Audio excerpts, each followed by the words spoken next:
اقرأ الفاتحة.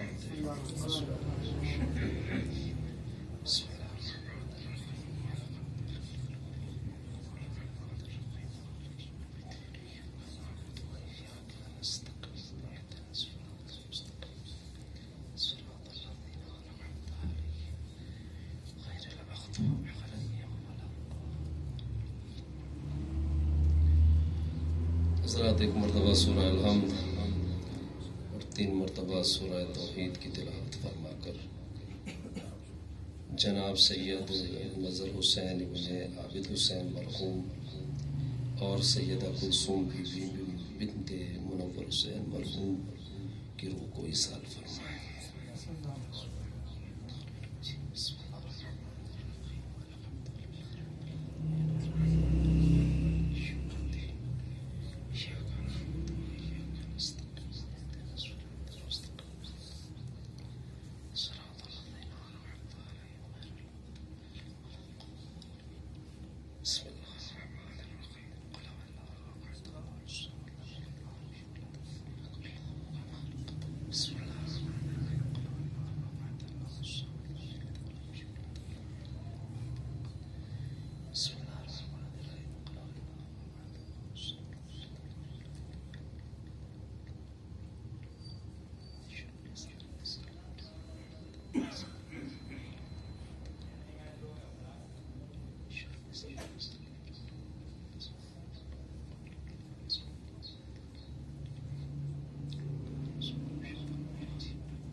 لا حول ولا قوة إلا بالله العلي العظيم. حسبنا الله ونعم الوكيل، نعم المولى ونعم النصير. بسم الله الرحمن الرحيم. الحمد لله رب العالمين فاطر السماوات والأرضين وبارئ الخلائق أجمعين. الصلاة والسلام والتحية والإكرام على سيد الأولين والآخرين أفضل الأنبياء والمرسلين حبيب إله العالمين الملقب طه وياسين مولانا ومولى الكونين جد الحسن والحسين أبي القاسم المصطفى محمد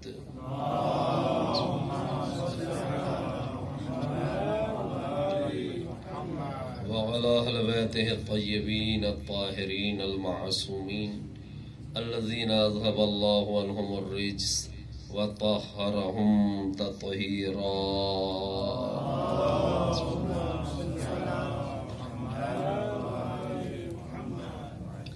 اللهم بال من والاهم وعاد من عاداهم وانصر من نصرهم واخذل من خذلهم والعن من نصب لهم من الأولين والآخرين. آمين يا رب العالمين. أما بعد فقد قال مولانا أبو عبد الله الحسين عليه الصلاة والسلام إنما خرجت لطلب الإصلاح في أمة جدي. صلوات پر محمد وآل محمد.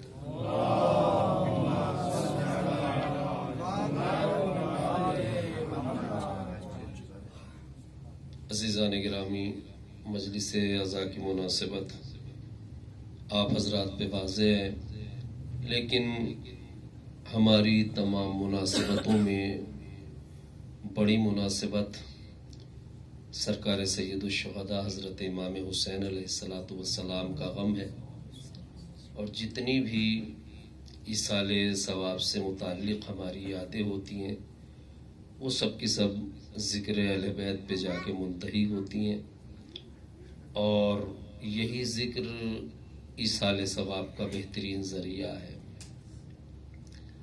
آج کل تو ایام عزا ہیں تو بہترین مناسبت یہی ہے کہ سرکار سید الشہداء علیہ السلام کے تذکرے سے ایصال ثواب کیا جائے. میں نے مسلسل جو بھی مجلس خطاب کرنے کی سعادت حاصل ہوئی ہے، سرکار امام حسین علیہ السلام کے اسی فقرے کو عنوان قرار دیا ہے. اس سلسلے میں آپ مجھ سے معروضات اس سے قبل بھی سماعت فرما چکے ہیں۔ حضرت نے اپنے قیام کی وضاحت اس ارشاد میں قیام شروع کرنے ہی سے پہلے فرما دی ہے، یعنی ابھی آپ قیام کی تیاریاں کر رہے ہیں مدینے میں، تو آپ اپنے قیام کا مقصد باقاعدہ تحریری طور پر واضح فرماتے ہیں۔ اس سے یہ بات سامنے آتی ہے کہ کربلا کسی حادثاتی فکر کا نام نہیں ہے، بلکہ ایک منصوبے کا نام ہے، ایک سوچی سمجھی پلاننگ کا نام ہے۔ یہ ایسا نہیں ہے کہ اچانک کوئی اقدام کیا گیا ہو، اسی لیے کربلا حکمتوں سے بھری ہوئی ہے۔ ہر جگہ کربلا میں حکمت ہے، ہر جگہ کربلا میں منطق ہے، ہر جگہ کربلا میں شعور بولتا ہوا نظر آتا ہے۔ یہ یزید کی پلاننگ ہے کہ کربلا کو حسین کی قتل گاہ بنانا چاہتا ہے، اور یہ حسین کا منصوبہ ہے کہ اس قتل گاہ کو قیامت تک کے لیے درسگاہ اسلام بنانا چاہتے ہیں۔ صلوات پڑھ دے محمد و آل محمد پر۔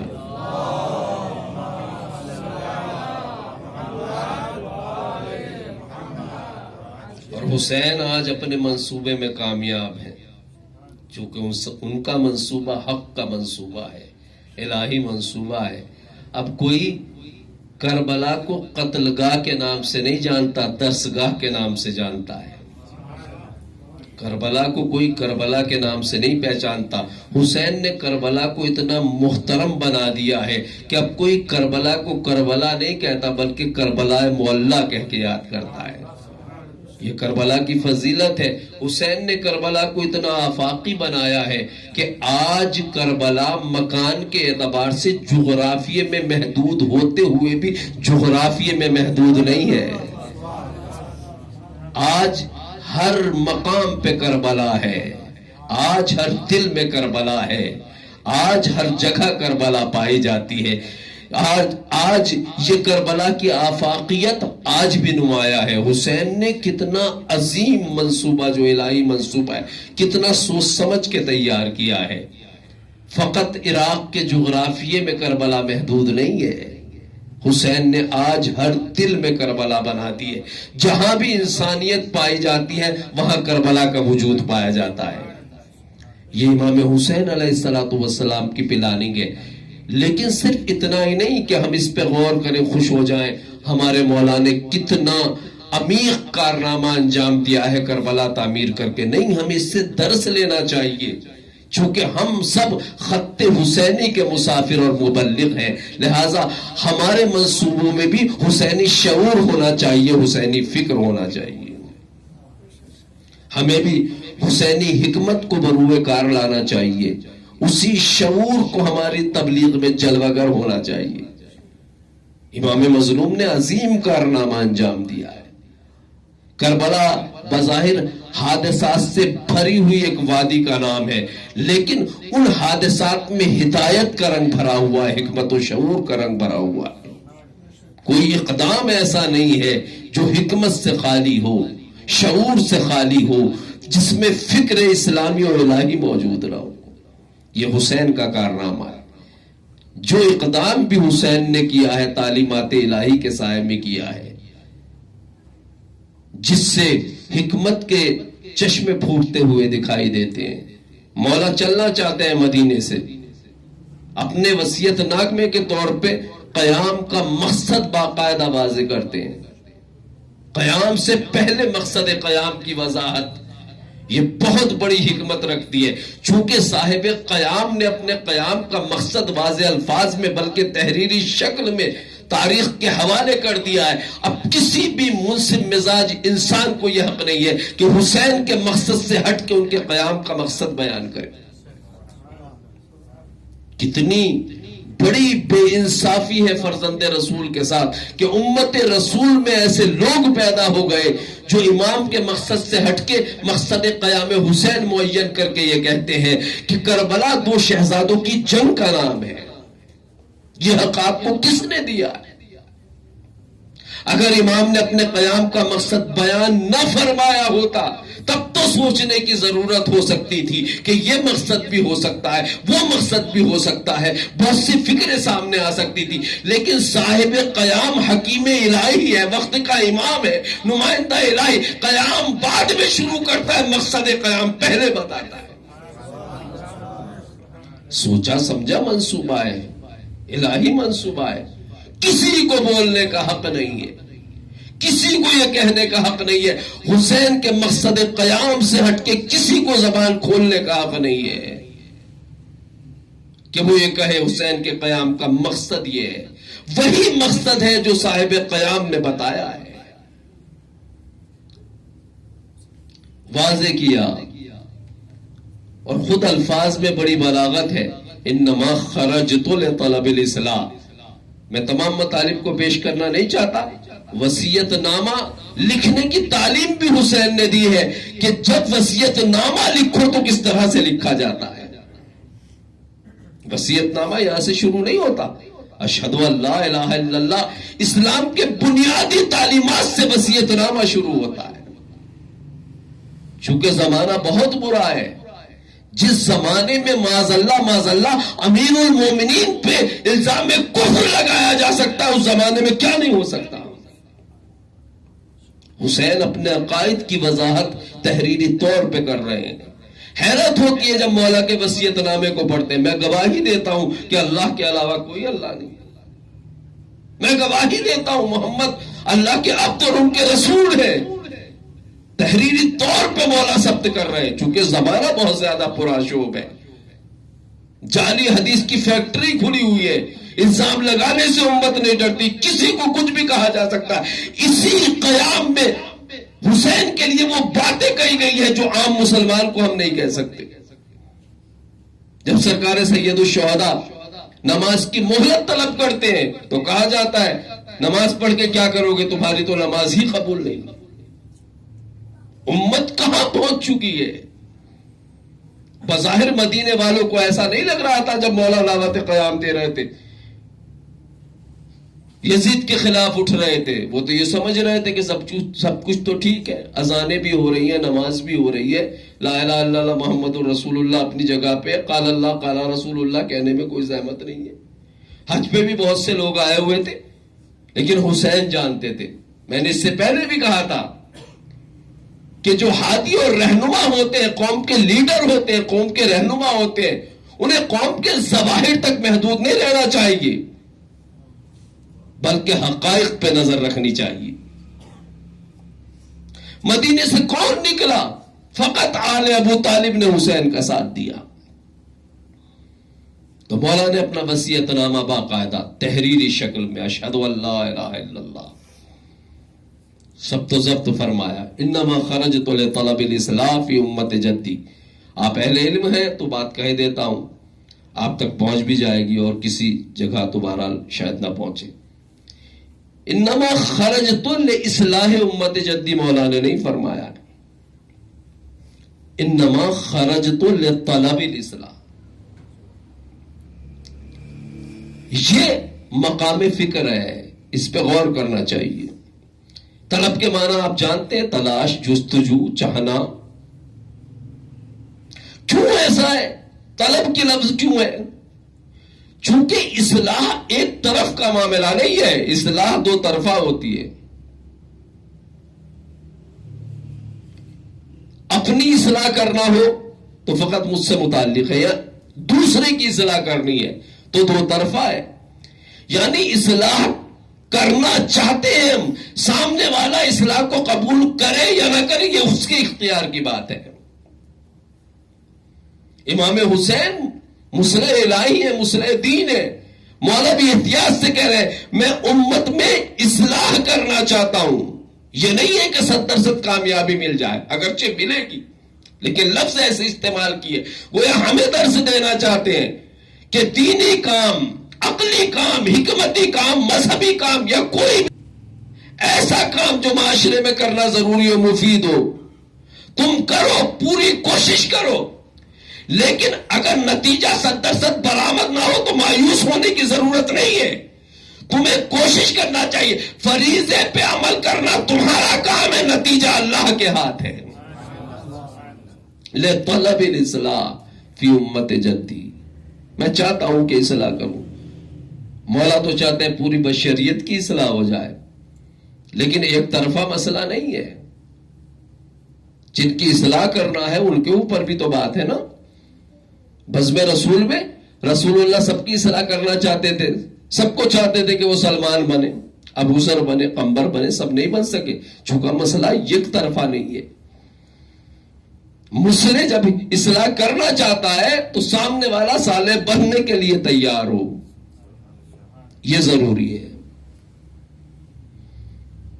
انما خرجت لطلب الاصلاح فی امت جدی، یہ ایام اہل حرم کی اسارت کے ایام ہیں اور شہادت امام سجاد علیہ السلام نزدیک ہے. سرکار سید الشہداء نے اصلاح کا طریقہ کار بھی بتایا ہے. انما خرجت لطلب الاصلاح فی امت جدی، تو اصلاح کیسے کی جاتی ہے؟ اريد ان آمر بالمعروف. وسائل اصلاح جو ہیں وہ یہ ہیں. اصلاح کیسے کی جاتی ہے؟ اصلاح کا اگر طریقہ نہ بتایا جائے تو ہم نہ جانے کن کن چیزوں کو اصلاح کا وسیلہ قرار دے سکتے ہیں. جیسا کہ ہم نے اپنے معاشرے میں دیکھا ہے کہ جب کسی بچے کی اصلاح کرنی ہوتی ہے تو ہمارے معاشرے میں تو بعض اوقات تماچا مار کے بھی کی جاتی ہے، ڈانٹ کے کی جاتی ہے. بعض لوگ گالی دے کے بھی اصلاح کرنا چاہتے ہیں. گالی دیتے ہیں اگر کوئی برا مانتا ہے کہ میں تو تیرے بھلے کے لیے کر رہا ہوں، یعنی انہیں برائی کر کے بھلائی کی توقع ہے. ایسا بھی ہوتا ہے. چونکہ اصلاح کے بہت سے طریقے ہمارا ذہن خلق کر سکتا ہے، اس لیے اصلاح کا طریقہ بھی بتایا ہے کہ امت جد کی اصلاح کس بیس پہ ہونا ہے. امر بالمعروف نہیں از منکر. اور یہ بھی کس بیس پہ ہونا ہے؟ اسی بیس پہ جیسے رسول کیا کرتے تھے اور میرے بابا کیا کرتے تھے. بتایا ہے یہ طریقہ اصلاح ہے. ہمیں ایک دم سے لاٹھی نہیں اٹھانا ہے، بندوق نہیں اٹھانا ہے. امر بالمعروف اور نہیں از منکر. یہ سنت ہمیشہ سے اسلامی سماج میں کم رنگ رہی ہے. اسی سنت، اسی قانون کا پاس و لحاظ نہیں رکھا گیا کہ امت مسلمہ میں یزید پیدا ہو گیا، شمر پیدا ہو گیا، عبید اللہ بن زیاد پیدا ہو گئے. امت نے اس فریضے سے غفلت برتی ہے. اسی لیے رہبر انقلاب نے فرمایا نہیں از منکر امر بالمعروف اسلام کا ایسا قانون نہیں ہے جو واجب کفائی ہو، بلکہ واجب عینی ہے. اگر اس پہ عمل ہو جائے تو برائی معاشرے میں نہیں ٹک سکتی. میں برا ہوں، مجھے 50 برا کہے، 100 برا کہے، 1000 برا کہے تو کہاں تک اور کب تک میں برا رہوں گا؟ مجھے اپنی عادتوں کو بدلنا پڑے گا چونکہ واجب عینی ہے. امت نے اس فریضے سے ہمیشہ غفلت بڑھتی ہے اور ائمہ طاہرین نے اس پہ بہت زور دیا ہے. سخت حالات میں بھی اس فریضے کی ادائیگی فرمائی ہے. ہمارے درمیان سب کچھ ہوتے ہوئے آج انقلاب اسلامی کے دور میں ہم اس کے بعد زندگی گزار رہے ہیں. یہ بہت گولڈن زمانہ ہے، مبارک زمانہ ہے. چونکہ سرکار سید الشہداء علیہ السلام نے فخر فرمایا ہے اللہ تیری حمد ہے، تیرا شکر ہے کہ میں دولت اسلام میں پیدا ہوا ہوں. یہ کم بات نہیں ہے. انقلاب اسلامی کے بعد جو نسلیں ظہور پذیر ہو رہی ہیں وہ اس اعتبار سے بہت مبارک ہیں کہ اسلام کا ہر طرف چرچا ہے، اسلام کو سمجھنے کی، عمل کرنے کی راہیں فراہم ہے. معرفت کے زیادہ تر مواقع میسر ہیں اس دور میں جنہوں نے آ کے کھولی ہیں. اور جو مہد انقلاب میں بیٹھے ہیں وہ تو بہت ہی بابرکت ہیں. لیکن بابرکت ہونے کا مطلب یہ نہیں ہے کہ ہم اسے ٹائٹل بنانے، ہم اوضاع علمیہ قم میں اتنے سال لگے.